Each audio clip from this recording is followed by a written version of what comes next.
ओम मंगलम भगवान विष्णु मंगलम गरुड़ध्वज मंगलम पुंडरीकाक्ष मंगलायतनो हरि। गुरुर्ब्रह्मा गुरुर्विष्णु गुरुर्देवो महेश्वरा गुरु साक्षात् परब्रह्म तस्मै श्री गुरुवे नमः। नमस्कार, स्वागत है आपका। कुंभ राशि वालों के लिए आने वाले जो 10 दिन है उसमें क्या कुछ होने के योग हैं। मई के आखिरी के जो विशेष तौर पे 10-12 दिन हैं उनमें ग्रहों का परिवर्तन बहुत विशेष तौर पर कई प्रकार के योग बना रहा है, लेकिन उससे भी शुभ योग बन रहे हैं पंचांग के दृष्टिकोण से। तो कुंभ राशि वालों ये समझ लेना चाहिए कि ये कुंभ जो विशेष तौर पर समय आ रहा है ये कई उत्सव लेके आ रहा है। ये उत्सव नहीं, मुहूर्त हैं। इन शुभ मुहूर्तों में यदि छोटे छोटे कार्य का आप कर लें तो आपके ग्रहों स्थितियों में जो अशुभ परिवर्तनों का योग बन रहा है उनको आप शुभ कर सकते हैं, और जो कष्ट का योग चल रहा है वो दूर हो जाता है। अवश्यमेव भुक्तव्यम कृतम कर्म शुभाशुभम, ये विशेष तौर पे वाक्य है और ये सत्य नहीं है कि आपके द्वारा किए गए कर्म जो हैं वो चाहे शुभ हैं चाहे अशुभ हैं, उनका प्रभाव आपके जीवन में पड़ता है और वो उनका प्रभाव होता है उसी के द्वारा जिनमें सुख और दुख जो है उनका निर्माण होता है। तो कोशिश ये करें अपने जीवन में शुभ कार्य को करने का प्रयास करें, और यदि शुभ मुहूर्तों में समझते हुए कार्य शुभ कर लिए जाए तो बहुत सुंदर हो जाता है। तो आपके लिए विशेष तौर पर ये जो आखिरी मई के दिन हैं वो कई प्रकार के जो योग बनाने वाले हैं इस समय में। यदि हम ओवरऑल देखें तो यदि आप शांत रहते हुए कार्य करें, जो रहने वाले हैं नहीं आप, क्योंकि आपके बृहस्पति शनि का जो कॉम्बिनेशन जिस प्रकार का बना हुआ है इस वक्त, वो आप में बहुत ज़्यादा एग्रेसिवनेस, अड़ियलपना उदय कर रहा दिखाई दे रहा है। केवल आपकी सोच ही ठीक है, वही बात उत्पन्न कर रहा है, बिल्कुल आपके विचार बिल्कुल ठीक है।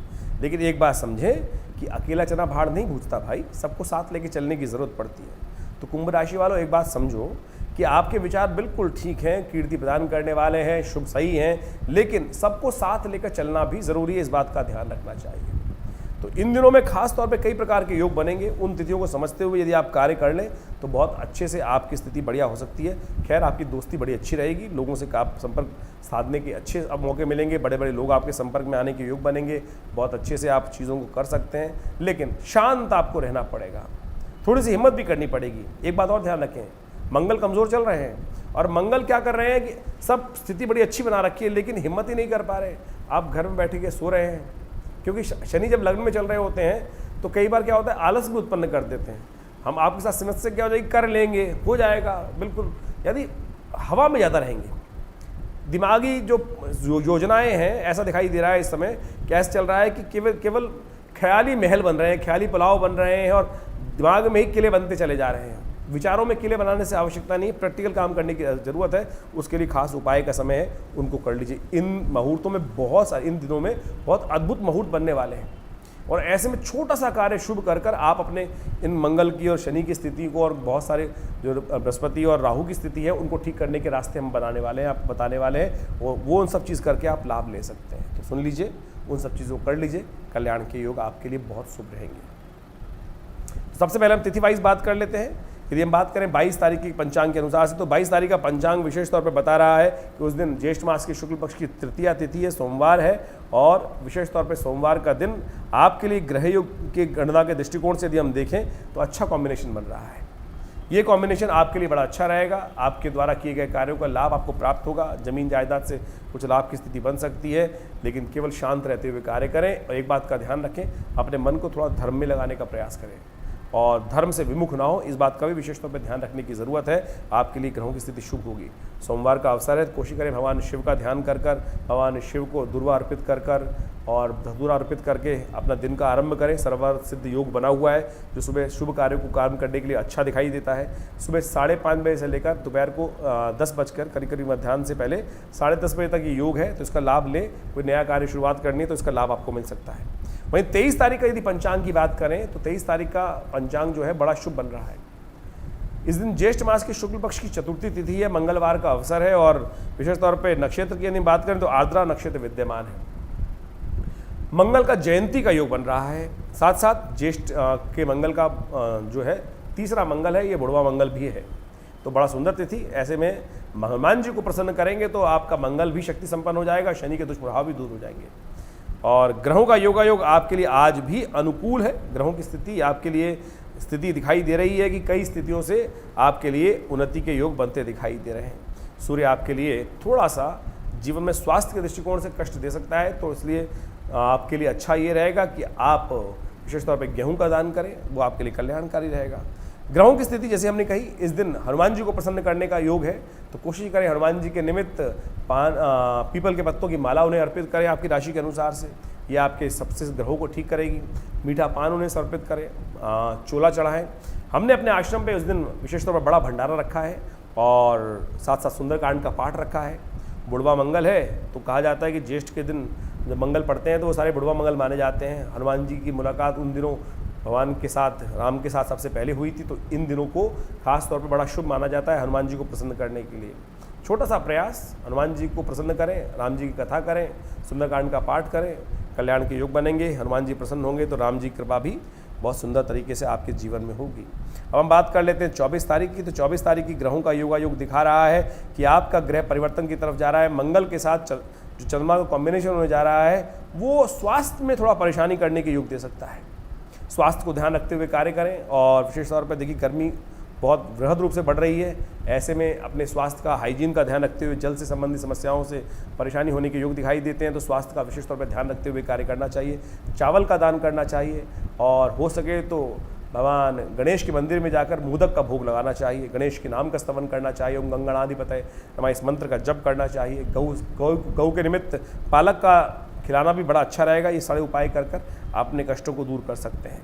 यदि 25 तारीख की ग्रह गणना की बात करें तो 25 तारीख को सर्वार्थ सिद्ध योग के साथ साथ गुरु पुष्य योग बना हुआ है। ज्येष्ठ मास के शुक्ल पक्ष की विशेष तौर पर जो तिथि है वो विशेष तौर पर षष्ठी तिथि है और गुरु पुष्य योग है। ये समस्त नया कार्य आरंभ करने के लिए बड़ा सुंदर दिखाता है। कोई मुहूर्त देखने की और आवश्यकता नहीं है। बड़ी श्रद्धा से भगवान के निमित्त कोई भी भगवान का नाम लेकर आप नए कार्यों को आरंभ कर सकते हैं। दुकान का मुहूर्त, गाड़ी इत्यादि, वाहन इत्यादि, कुछ नया कार्य शुरू करना है तो सब चीज़ों के लिए ये जो गुरु पुष्य योग जो है बहुत अच्छा रहेगा, सुंदर रहेगा। इस दिन खासतौर पर रोहिणी में भी सूर्य प्रवेश कर रहे हैं। रोहिणी नक्षत्र में सूर्य का प्रवेश ये भीषण कई आने वाले 14 दिनों तक, वैसे 9 दिन और 14 दिन में कैलकुलेशन रहती है कि 9 दिन तक भयावह रहता है, प्राकृतिक आपदाओं के योग बनते हैं। तो ऐसे में विशेष तौर पर कहा जाता है कि मन में भी कहीं ज़्यादा उष्णा शक्ति परेशान ना करे, उसके लिए जल का दान या छाते का दान करने का वर्णन शास्त्र में मिलता है। तो ऐसे में प्राकृतिक आपदाओं से बचते हुए, ध्यान रखते हुए कार्य करें तो आपके लिए शुभ रहेगा। 26 तारीख के पंचांग के अनुसार से उस दिन शुक्रवार है और गणमूल नक्षत्र विद्यमान है और सप्तमी तिथि है। सप्तमी तिथि और गणमूल नक्षत्र विद्यमान जब हो तो कहा जाता है कि जो बच्चे जातक उस दिन जन्म लेते हैं उनके लिए थोड़ा अशुभ भाव उत्पन्न होने के योग बनते हैं। तो ऐसे में विशेष तौर पर आपको कुछ खास प्रयोग करने का प्रयास करना चाहिए। इस दिन हर्षल का भी उदय हो रहा है और हर्षल आपके अंदर उत्साह का वर्धन कर सकता है, आपकी राशि के अनुसार से कुछ नवीन परिवर्तन कर सकता है। लेकिन ऐसे में ध्यान एक बात रखनी चाहिए, जहाँ भी कोई एग्रीमेंट करने जा रहे हैं नया कार्य करने के निमित्त, उसमें थोड़ा सिग्नेचर वगैरह बहुत सोच समझ के करने का प्रयास करें, अन्यथा कोई एग्रीमेंट आपको परेशानी में डाल सकते हैं। यदि हम बात करें 27 तारीख की, तो 27 तारीख के ग्रहों का नक्षत्र जो है वो विशेष तौर पर आपकी राशि के अनुसार से परिवर्तन की स्थिति बनाता दिखाई दे रहा है और ये परिवर्तन आपके लिए शुभ रहेगा। लेकिन थोड़ा सा आपके लिए ग्रहों का योग ऐसा दिखाई देता है कि आपको बहुत बुद्धिमानी के साथ काम करने की ज़रूरत है। जो मन में आए विचार उसको पॉजिटिवली लेते हुए कार्य करें। चंद्रमा का ये परिवर्तन जो है नए नए विचारों को मन में उत्पन्न करेगा और हो सकता है क्लियर वॉइस भी दे दे आपको विचार में ऐसा दिखा दे कि जो भविष्य में पूर्व सूचना, यानी क्या था, पूर्वाभास, आप इंट्यूशन जिसको कहा जाता है, वो भी आपके मन में उत्पन्न हो सकता है। तो इस इंट्यूशन को पॉजिटिविटी के साथ लेते हुए कार्य करने की ज़रूरत है। आपके विचारों में जो आ रहा है, मन में विचार आ रहा है, वो सब देव प्रेरणा से आता है। उन सबको जितने सात्विक रहेंगे उन सब का लाभ आपको मिलेगा। मन को शांत रखते हुए उन विचारों पर तवज्जो देते हुए काम करने का आपको प्रयास करना चाहिए, अच्छा रहेगा। लेकिन इस दिन भद्रा भी विद्यमान है। सुबह 7:42 से लेकर करीब करीब भद्रा का विद्यमान जो रहेगी वो रहेगी करीब करीब रात्रि में 8 करीब 51 तक। तो इस बात का ध्यान रखते हुए कार्य कीजिएगा शनिवार के दिन खास तौर पर, क्योंकि उस दिन भी गणमेल नक्षत्र बना हुआ है। तो इस बात का सप्तमी वृद्धि को जा रही है। तो ऐसे में बहुत सोच समझकर कार्य करने की ज़रूरत है। तो ये शुक्रवार और शनिवार को जो अवसर है, आप सब विचारों को शांत रखते हुए कार्य करें, अपने विचारों को समझने का प्रयास करेंगे तो बहुत सुंदर तरीके से आपके लिए लाभ के योग बनते दिखाई देंगे। आपको इस बात का ध्यान रखेंगे। 28 तारीख की हम बात करें तो 28 तारीख को ज्येष्ठ मास की शुक्ल पक्ष की अष्टमी तिथि है, रविवार का अवसर है और ये तिथि विशेष तौर पर बहुत सुंदर है। धूम्रावती जी की जयंती कही जाती है इस दिन। माँ धूम्रावती दशमहाविद्या के अंतर्गत आती हुई एक विद्या है और ये समस्त कष्टों को दूर करने के योग बनाती है। और ऐसे में माँ भगवती की आराधना कर कर आप अपने जीवन में यदि शत्रु बहुत परेशान कर रहे हो, कष्ट देने के योग बना रहे हो, तो उन सबसे विजय प्राप्ति के योग बना सकते हैं। ऐसे में हमने देखा है कई बार व्यक्ति की लगातार हार होती चली जाती है और शत्रु उस पर हावी होते चले जाते हैं। फिर शत्रु से जब सिर से ऊपर पानी निकल जाए तब अवश्य शास्त्र में कहा गया है कि इन मंत्रों का चमत्कार देखने के लिए इनका प्रयोग कर लेना चाहिए। हमने देखा है कि भगवती के विभिन्न मंत्र जो हैं वो शत्रुओं को दमन करने के लिए, शत्रुता को खत्म करने के लिए बहुत सुंदर कार्य करते हैं। जहाँ असंभव हो विजय प्राप्त करना, जब व्यक्ति को कुछ किया नहीं और तब भी उसके पास देशकाल परिस्थिति के अनुसार से स्थिति ऐसी विकट बन गई है, तब इसका मंत्रों का लाभ लेते हुए कार्य कर सकते हैं। माँ भगवती का ध्यान करें। जयंती मंगला काली भद्रकाली कपालिनी दुर्गा क्षमा शिवा धात्री, इन सब मंत्रों का जप करते हुए, देवी सूक्त का पाठ करते हुए माँ भगवती को भोग लगाएं। विशेष तौर पर हलवे का भोग लगाएं, उनका पूजन करें। ग्रह के दृष्टिकोण से आपके अंदर कई प्रकार की पॉजिटिविटी रहेगी, लाभ आपको समय का मिलेगा और कल्याणकारी योग बनेंगे। समय अच्छा है, इसका उपयोग आपको करना चाहिए। अब हम बात करें 29 तारीख की, तो 29 तारीख की ग्रह गणना विशेष तौर पर परिवर्तन की तरफ इशारा कर रही है। सोमवार का अवसर है और चंद्रमा कन्या में जा रहे हैं। स्वास्थ्य का ध्यान रखिएगा। कहीं भी जो भी कार्य कर रहे हैं अपनी सामर्थ्य के अनुसार से कार्य करने का प्रयास करें। कहीं मन में फ्रस्ट्रेशन ना बढ़ जाए। ऐसे में मंगल शनि का षडाष्टक योग चल रहा है जो मन में फ्रस्ट्रेशन उदय करता है, लगातार हिम्मत जवाब दे जाती है कई बार। तो ऐसे में एंजाइटी स्ट्रेस को कंट्रोल करते हुए कार्य करने का आपको प्रयास करना चाहिए। सोमवार का अवसर है। भगवान शंकर का महामृत्युंजय मंत्र का जप करते हुए या मृत्युंजय मंत्र का जप करते हुए उनका अभिषेक करें दूध के साथ। कल्याण के योग बनेंगे, ग्रहों को निवारण करने के। तो साथ साथ महेश नवमी भी है, तो इसलिए सुबह सुबह भगवान शिव का दुग्धाभिषेक करें। नमस्ते रुद्रमन्य वतो तई खवे नमः बाहुभ्या मुतते नमः जाते रुद्र शिव तनूर घोरा पापिका शनि, इस मंत्र का जप करते हुए या ओम हौं जुंग सह ओम भूर्भुवस्व ओम त्र्यंबकम यजामहे सुगंधिम पुष्टिवर्धनम उर्वारुकमिव बंधनान् मृत्युर्मुक्षीमामृतात् स्वभुवा भूम सैजुंग हों ओम, इस मंत्र का जप करते हुए उनका अभिषेक करें। आपके स्वास्थ्य में भी लाभ प्राप्त होगा। ईश्वर कृपा से आपके जीवन में भी कल्याण के योग बनेंगे। 30 तारीख की ग्रह गणना को समझ लीजिए। 30 तारीख का पंचांग कहता है कि इस दिन दशमी तिथि है। ज्येष्ठ मास की दशमी तिथि शुक्ल पक्ष की गंगा दशहरा के रूप में जानी जाती है और इस दिन मंगलवार का भी योग पड़ गया है और साथ साथ शुक्र का परिवर्तन हो रहा है। ये शुक्र का परिवर्तन मंगल के साथ चले जाएंगे कर्क राशि में शुक्र, कुछ अच्छा कुछ खराब, इस बात का ध्यान रखते हुए कार्य करना चाहिए। अब शुक्र मंगल का कॉम्बिनेशन मन में तामसिकता का उदय करता है। छुट्टियाँ चल रही हैं लोगों की, बहुत सारी स्थितियाँ ऐसी होती है, बहुत सारे लोग घूमने गए हुए हैं, ऐसे में बहुत सारा जो तामसिक तत्व है वो उदय होता दिखाई देता है। तो ऐसे में ध्यान रखिएगा, बहुत ज़्यादा वासना, बहुत सारे गलत रास्ते पे जाने से कुछ कष्ट होने के योग भी बन सकते हैं। तो ऐसे चंद्रमा थोड़ा कमज़ोर है, वहाँ पे स्वास्थ्य का विशेष तौर पर ध्यान रखते हुए कार्य करें। चोट लगने के योग दिखाई देते हैं तो उसके लिए खास तौर पर ध्यान रखें। मंगल के निमित्त कुछ विशेष तौर पर मंगल के मंत्र का जप कर लें। ओम क्रांग क्रीं क्रौंग से भौमाय नमः। इस राशि वालों के लिए खास तौर पर ये समय थोड़ा स्वास्थ्य का ध्यान रखने का भी दिखाई देता है। तो आपको विशेष तौर पर एक काम और करना चाहिए। ऐसे में विशेष तौर पर एक काम करें, गंगा दशहरा है इस दिन, तो गंगा जी का शुद्ध गंगा जल का स्नान करें, गंगा जी में जाकर डुबकी लगाएं, वहाँ पर जाकर अन्न का दान करें, सतनाजे का दान करें, गरीबों को विशेष तौर पे दान करिए, कल्याणकारी योग बनेंगे। बुढ़वा मंगल भी है इस दिन।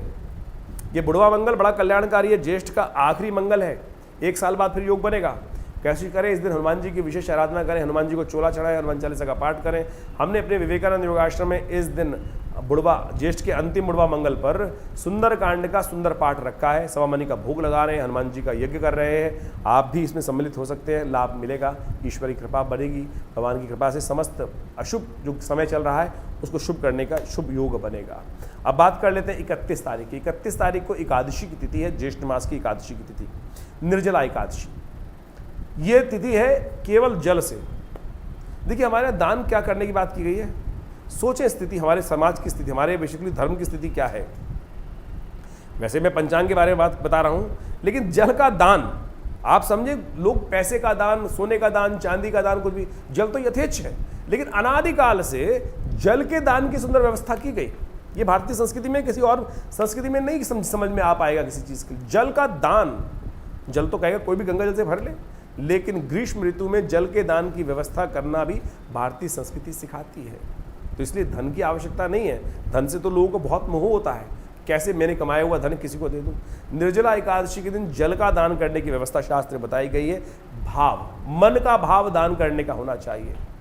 पैसे से दान करने से पुण्य नहीं बढ़ेगा, भाव पवित्र होंगे तब जीवन में कल्याण का योग बनेगा। इस बात को समझें। ग्रहों का योग परिवर्तन की तरफ जाएगा। सुबह थोड़ी भारी है, शाम के समय धर्म का योग बनेगा, अच्छा लाभ की स्थिति बनेगी, कल्याणकारी योग बनेगी।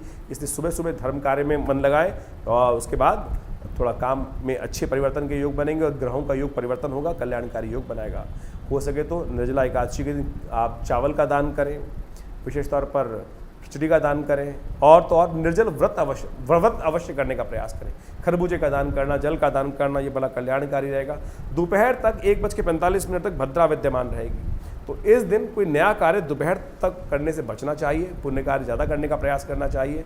और फिर चंद्रमा शाम को परिवर्तन होंगे, आपके लिए शुभ सूचना लाने के योग बनाएंगे। धर्म जो आदमी कार्य किया है उसका लाभ बनने की स्थिति बनेगी। धन्यवाद।